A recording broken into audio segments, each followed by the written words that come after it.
अब आज भारतीय संविधान की जो 7वीं विशेषता चलेगी और जो कि 6 का हम अध्ययन पहले कर चुके हैं। 7वीं विशेषता है राज्य के नीति निर्देशक तत्व। राज्य के नीति निर्देशक तत्व।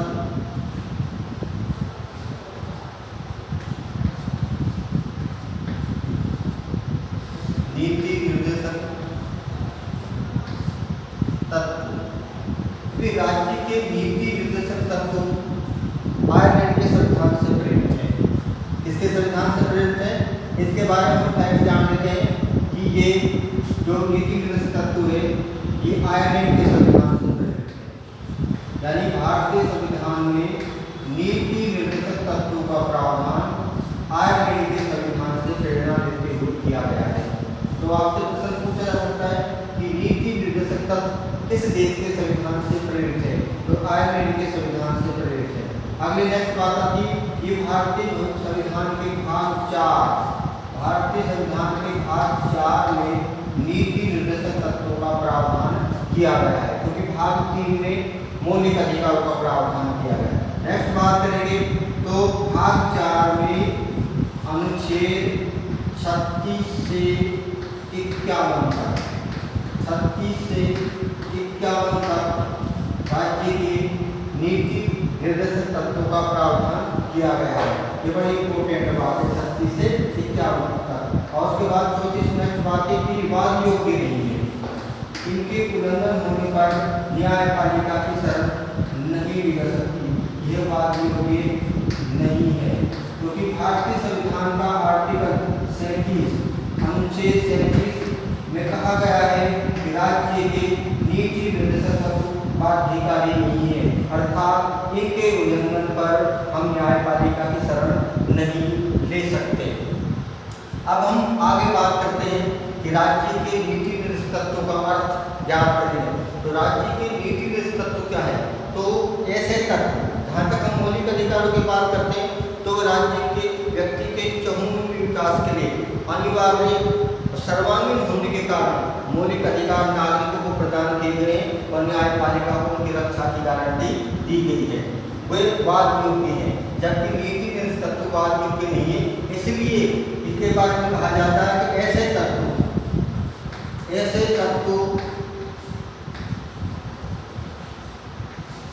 जो लोक कल्याणकारी, लोक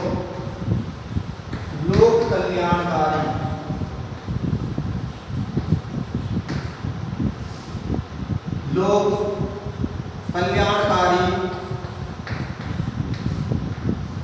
नीति निर्धारित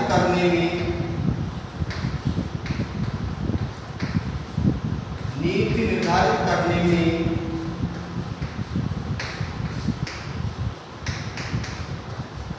सरकार या शासन का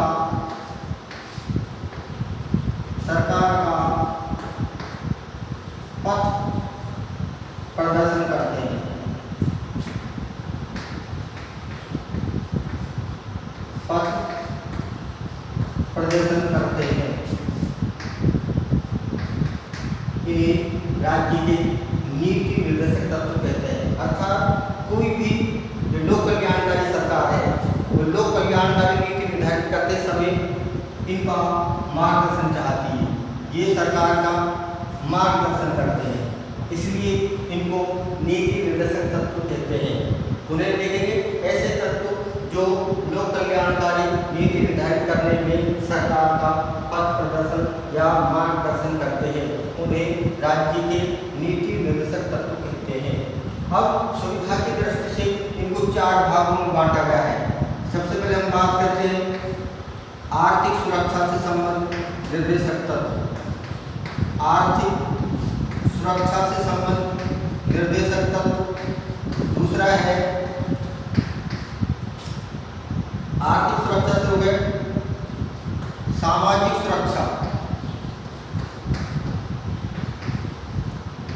सामाजिक सुरक्षा और शिक्षा से संबंधित निर्देशक तत्व और शिक्षा से संबंधित निर्देशक तत्व। पंचायती राज, पंचायती राज,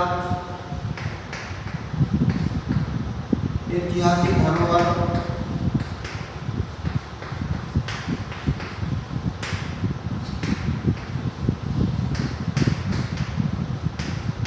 और प्राचीन स्मारकों से संबंधित,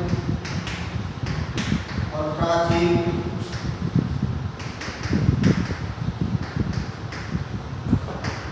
स्मारकों से संबंधित निर्देशक तत्व, और चौथा है अंतर्राष्ट्रीय शांति और सुरक्षा से संबंधित निर्देशक तत्व।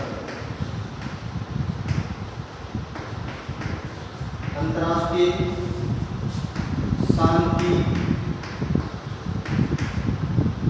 और सुरक्षा से संबंधित,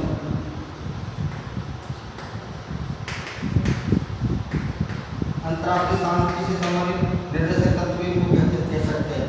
अर्थात सुविधा की दृष्टि से इनको 4 भागों में बांटा गया है जो सरकार का मार्गदर्शन करते हैं।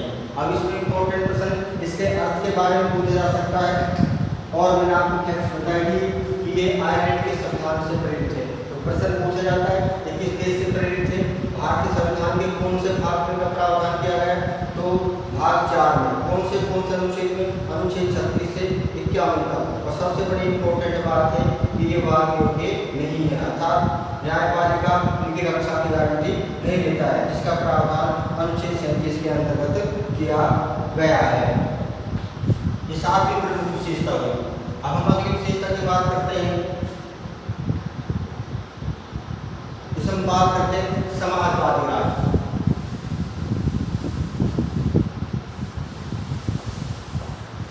समाजवादी राज की, जैसा कि आपको पहले बताया गया था कि भारतीय संविधान की प्रस्तावना में 42वें संविधान संशोधन 1976 के द्वारा 3 शब्द जोड़े गए: समाजवाद, पंथनिरपेक्षता और अखंडता।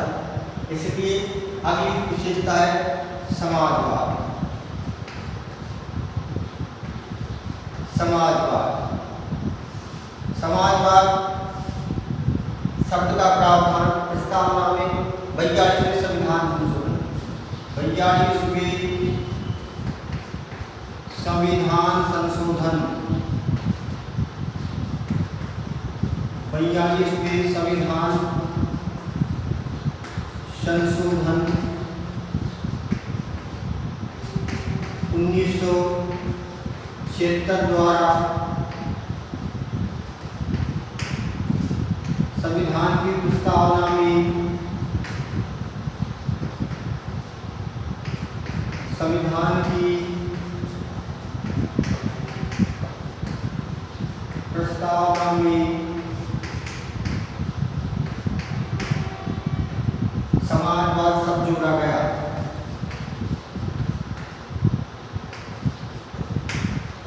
समाजवाद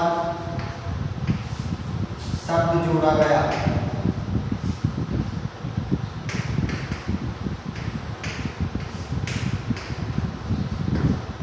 अब आपसे प्रश्न पूछा जा सकता है कि किस संविधान संशोधन के माध्यम से प्रस्तावना में समाजवाद शब्द जोड़ा गया?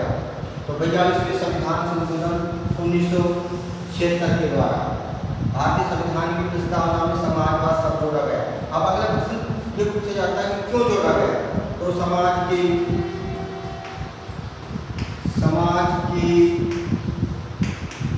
कमजोर और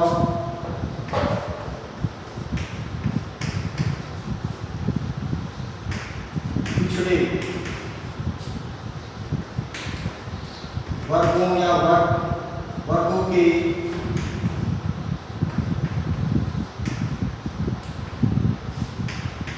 जीवन स्तर को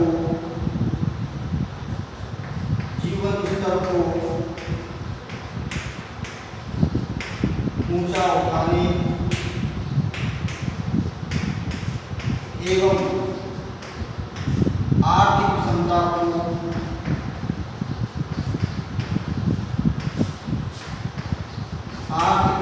को दूर करने के लिए दूर करने के लिए भारतीय संविधान की प्रस्तावना में समाजवाद शब्द को जोड़ा गया। प्रश्न आपसे ये भी पूछा जा सकता है कि भारत को समाजवादी राज्य कब घोषित किया गया? तो 42वें संविधान संशोधन 1976 के बाद। अब क्यों घोषित किया गया? कि समाज के कमजोर और पिछड़े वर्गों के जीवन स्तर को ऊंचा उठाने के लिए और आर्थिक विषमता से तात्पर्य अमीरी और गरीबी की खाई को कम करने के लिए भारत में समाजवाद संविधान की प्रस्तावना में समाजवाद शब्द को जोड़ा गया। अब इसके लिए क्या किया गया? आर्थिक विषमता को दूर करने के लिए भारत में मिश्रित अर्थव्यवस्था को अपनाया गया। भारत में मिश्रित अर्थव्यवस्था को अपनाया गया। मिश्रित अर्थव्यवस्था को अपनाया गया।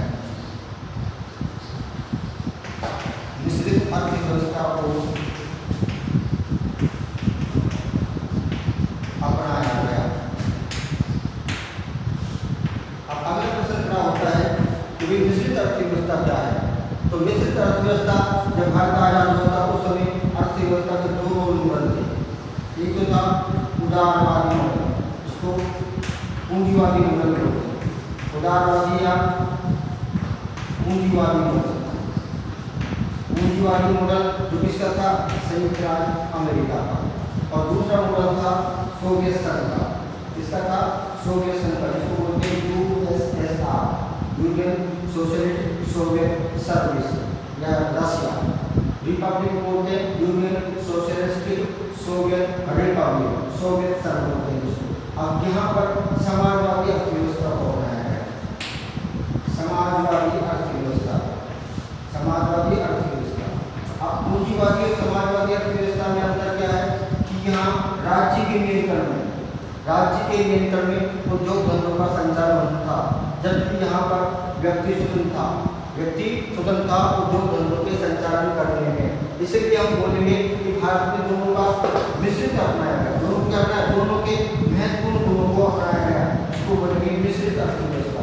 मिश्रित अर्थव्यवस्था पर ये कि महत्वपूर्ण उद्योग धंधे सरकार के नियंत्रण में रहे और कम महत्वपूर्ण धंधे निजी व्यक्तियों के अधिकार क्षेत्र में रहे। तो यहाँ पर निजी प्लस समाजवाद दोनों की संयुक्त व्यवस्था को अपनाया गया। इसलिए इसको बोलते हैं भारत में मिश्रित अर्थव्यवस्था को अपनाया गया, ताकि गरीबी दूर हो, निजी का मतलब निजी व्यक्ति जो उद्योगपति थे उनको भी सम्मान मिले और उनके जो सद्गुणों का उनका आप होता है समाज के हित में, राज्य के हित में उपयोग किया जा सके। तथा राज्य का नियंत्रण में जरूर था, क्योंकि गरीबी की जो बीमारी थी, गरीबी का जो मकड़ जाल था, उससे भारत को छुटकारा पाना था। इसलिए भारत में मिश्रित अर्थव्यवस्था को अपनाया गया। ये भारतीय संविधान की 8वीं महत्वपूर्ण विशेषता है। अब हम अगली विशेषता की बात करते हैं, जिसमें हम बात करते हैं पंथ निरपेक्षता की। इसमें किसकी बात करते हैं? पंथ निरपेक्षता की बात करते हैं।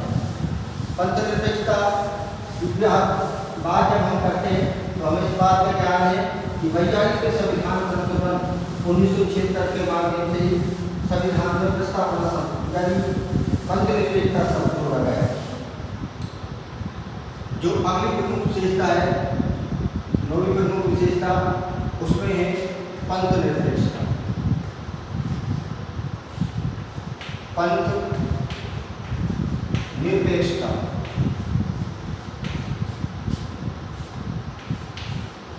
पंथ निरपेक्षता को समझने से पहले आपको पता है कि धर्म एक आस्तिक और नास्तिक दो शब्द होते हैं। आस्तिक और दूसरा होता है नास्तिक। आस्तिक का मतलब जिसके धर्म में आस्था हो, धर्म में आस्था यानी किसी धर्म को मानता हो, और जिसके धर्म में आस्था नहीं है, धर्म में आस्था नहीं होना। इसी आधार पर राज्य दो प्रकार के होते हैं, धर्म पर आधारित, धर्म पर आधारित, और दूसरे होते हैं धर्म निरपेक्ष।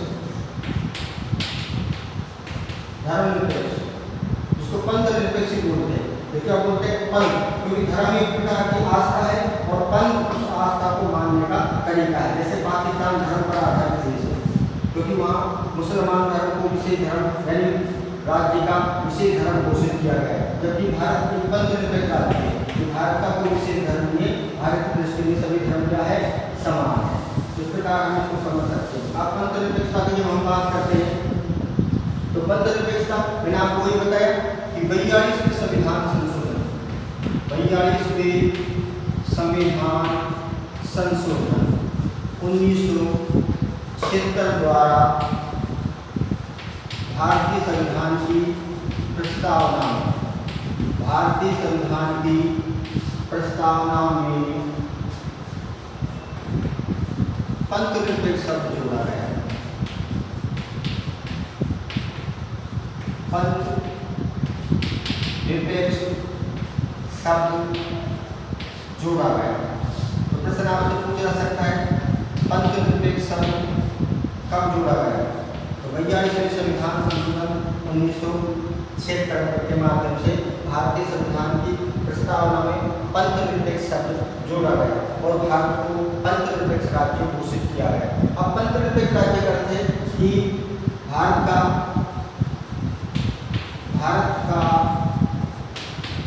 कोई आधिकारिक धर्म नहीं है, आधिकारिक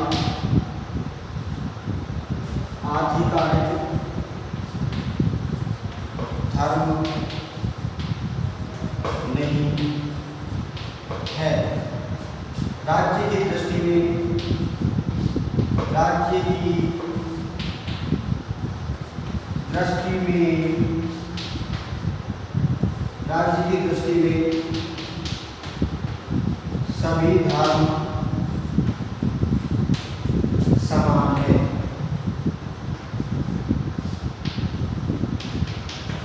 राज्य की दृष्टि में सभी धर्म समान है, अर्थात राज्य धार्मिक मामलों में क्या है, राज्य धार्मिक मामलों में तटस्थ है, धार्मिक मामलों में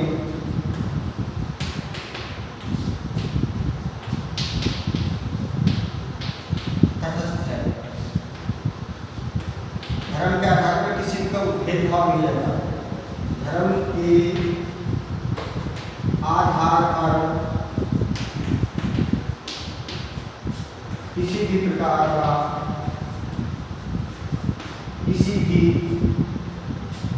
का भेदभाव नहीं किया जाता।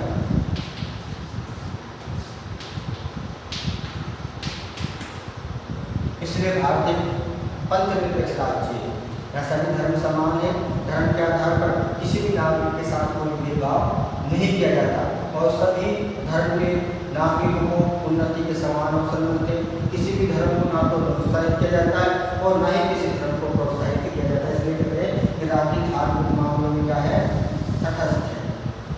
लेकिन थोड़ा सा इस बात पर ध्यान देना होगा कि भारत में धर्म के आधार पर जिनको बोलते हैं अलगाव की नीति नहीं है।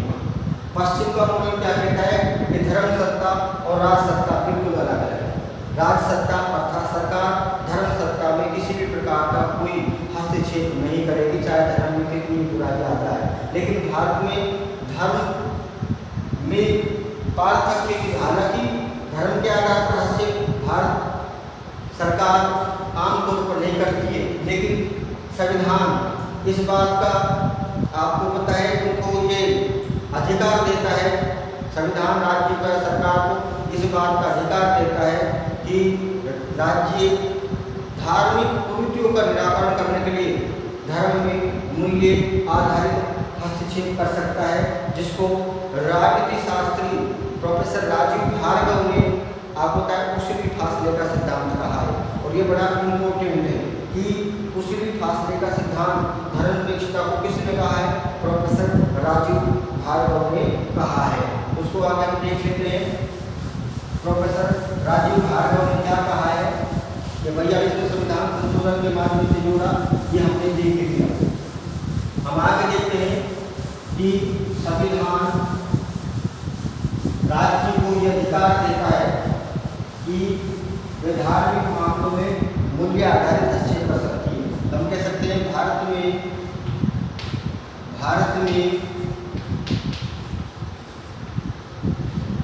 धर्म के जो अलगाव की नीति को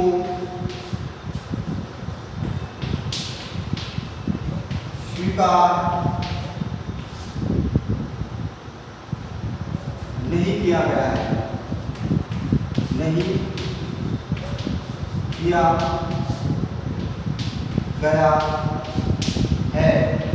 इसका तात्पर्य यह है कि संविधान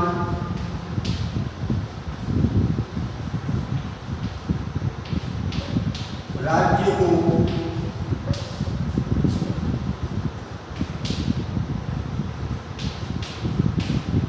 इस बात के लिए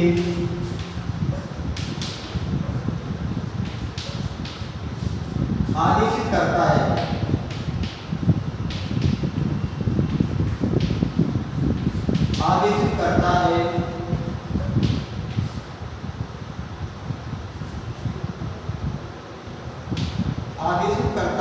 कि धार्मिक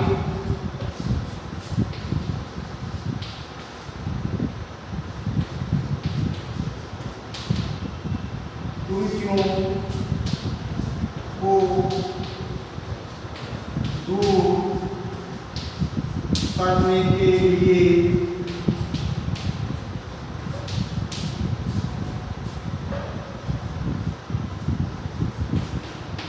धार्मिक मामलों में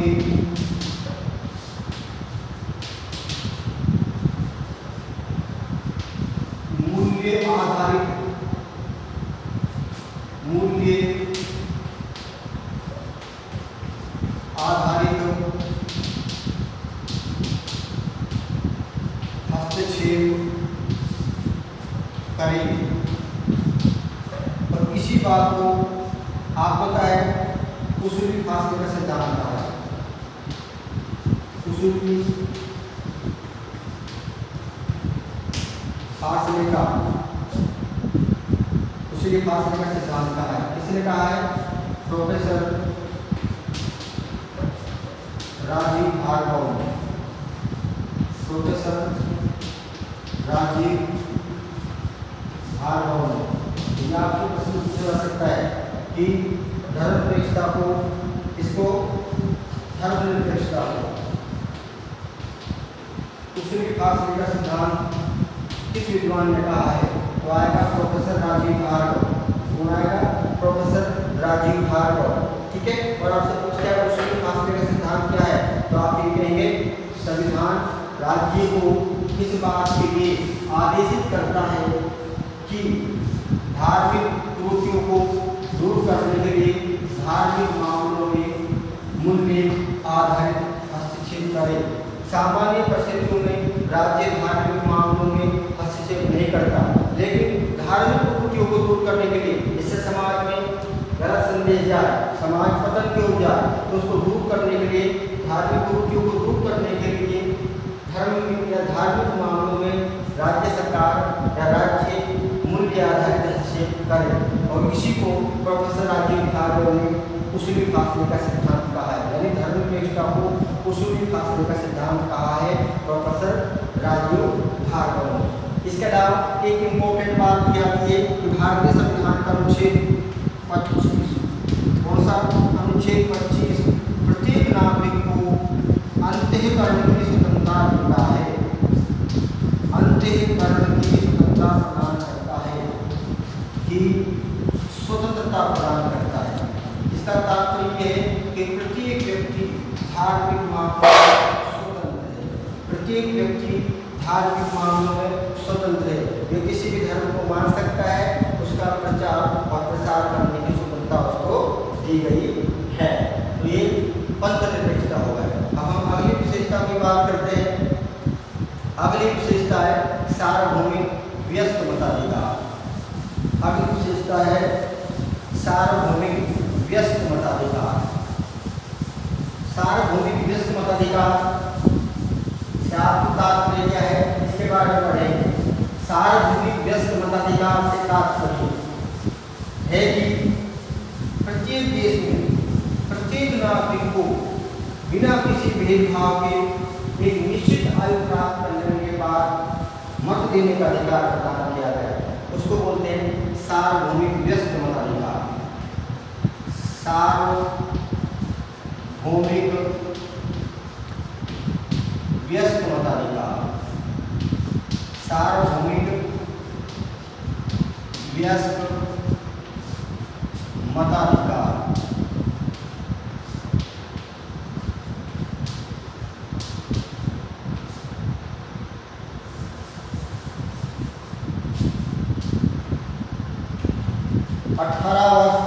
भारतीय पात्र प्रतिशत 18 वर्ष या इससे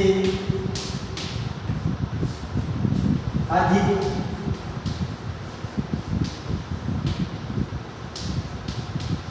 आयु के प्रत्येक नागरिक को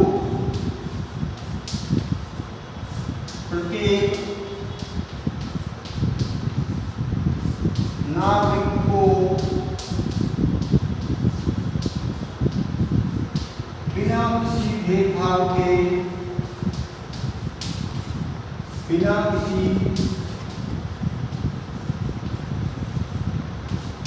भेदभाव के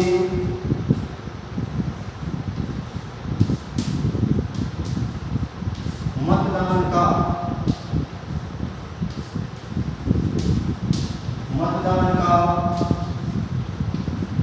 अधिकार प्रदान किया गया है।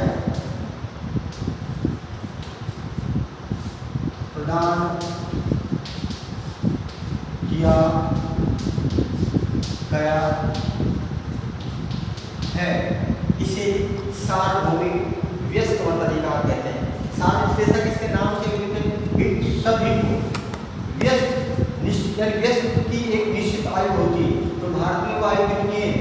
18 वर्ष, जैसे अधिक आयु 18 वर्ष मिनिमम है। इससे अधिक कितनी आयु होता है? 18 वर्ष की आयु पूरी कर चुका हो तो उसे बिना किसी ना जाति के आधार पर, ना धर्म के आधार पर, ना लिंग के आधार पर, ना संप्रदाय के आधार पर, ना अमीर गरीब के आधार, किसी भी आधार पर कोई भेदभाव नहीं किया जाता। तो बिना किसी भेदभाव के प्रत्येक नागरिक को मतदान का अधिकार प्रदान किया गया है।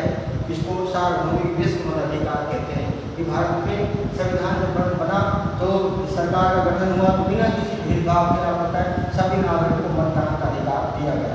मूल संविधान की यह 21 वर्ष की ध्यान देने की बात है। मूल संविधान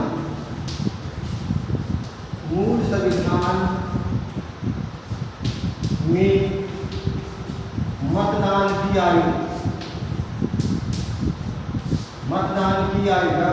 प्रारंभ में जब 1952 का तमाम चुनाव होता उस समय से लेकर 1989 तक मतदान की आयु मूल संविधान में मतदान की आयु 21 वर्ष थी। कितनी वर्ष थी? 21 वर्ष थी। ये इम्पोर्टेंट बात है। अब 61 में संविधान संशोधन, 61 के संविधान संशोधन 1989 के द्वारा मतदान की आयु को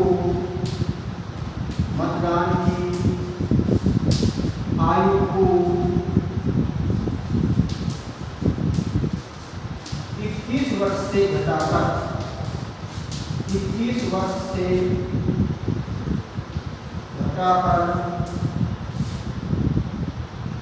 18 वर्ष कर दिया गया। 18 वर्ष कर दिया गया। तो वर्तमान समय में मतदान की आयु क्या है? 18 वर्ष है। तो ये लोकतंत्र की जो कल्पना है उसको वास्तविक